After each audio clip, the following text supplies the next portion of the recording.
Today was a beautiful summer's day, magnificent, warm, attractive, and I'm walking along the sidewalk, and I was almost overrun, crushed by a person staring at their cell phone. They didn't even see that I was there. Wait a moment. What is this about? I went to a gym a little later and I began to pay attention.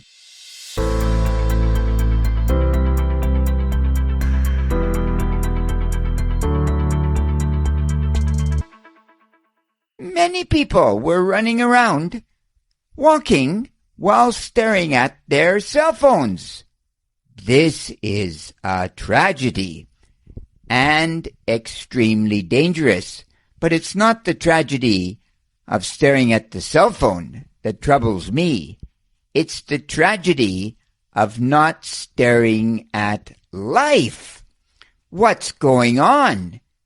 Today, being that magnificent day, why aren't you looking at the bugs, the bees, the ants, the world around you, other people? Why not?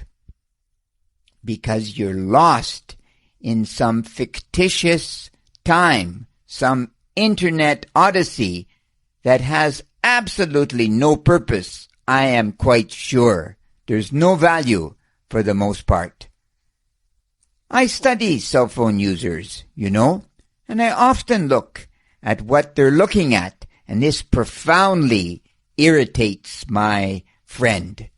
She feels that it's a type of intrusion into other people's lives. And it's true. I'm looking at people and wondering what in God's name truly is going on. And I suspect nonsense. Nothing at all. They're just idling away time. And given that I can get everything back, my beauty, my money, my relationships, etc., everything back but time, I think I should be focused on time.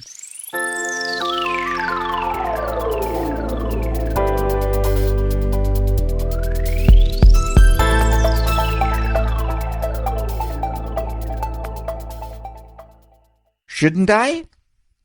So, what can one do to help? Well, gosh, I think at the beginning, we've got to encourage our friends to put the cell phone down. Put it down.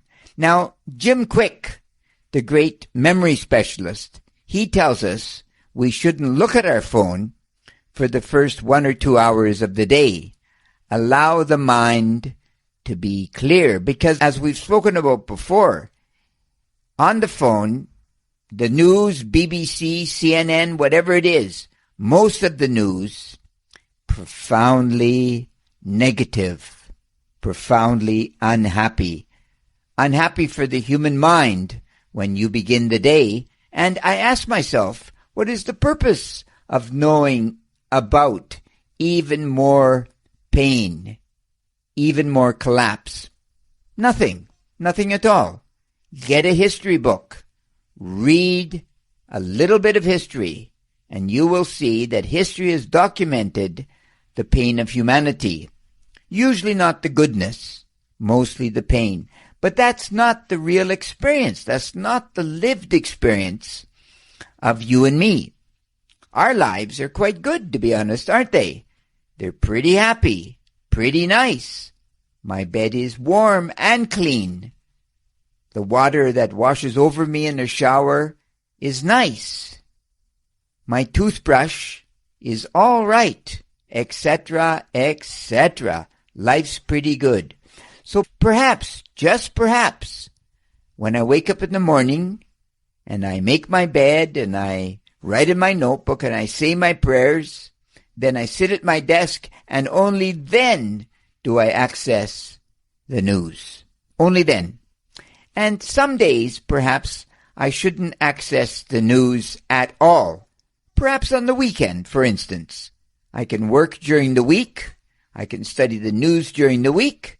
And then on the weekend, it's time to rest the mind. The news will continue, don't worry. it'll be there on Monday morning with its same negativity.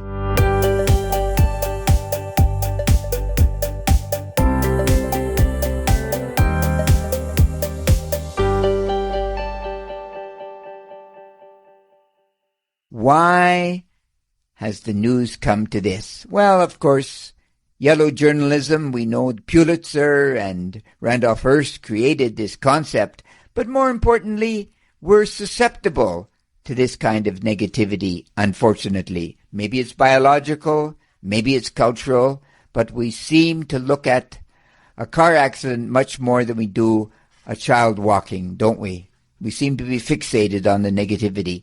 So if that's true and we're aware of this, we can then begin to train our mind to see the joy that exists in life. And gosh, there's a lot of it. There's a lot of beauty all around us, right from the birds to the wind to other beautiful people. There's a lot of really beautiful people, young and old, that we can study, both men and women, that we can study as we walk along. And the faces are so complex in many individuals, just like portrait paintings, right? So I think this is the point. We gotta put the phone down and study the beauty that exists around us. And once we do, we will feel better, because as you know, on a bright sunny day, you feel much better than if it's a cold, wet, snowy day, for example, right? Much better. So go for the higher source in life, the more positive source. It's much more real than the negativity and the pain, right? Much more. And you know what they say. Critical thinking is so necessary if we're going to develop the spirit, the individual self. And critical thinking is, of course, wonderful and great. You take care. Bye-bye. God bless.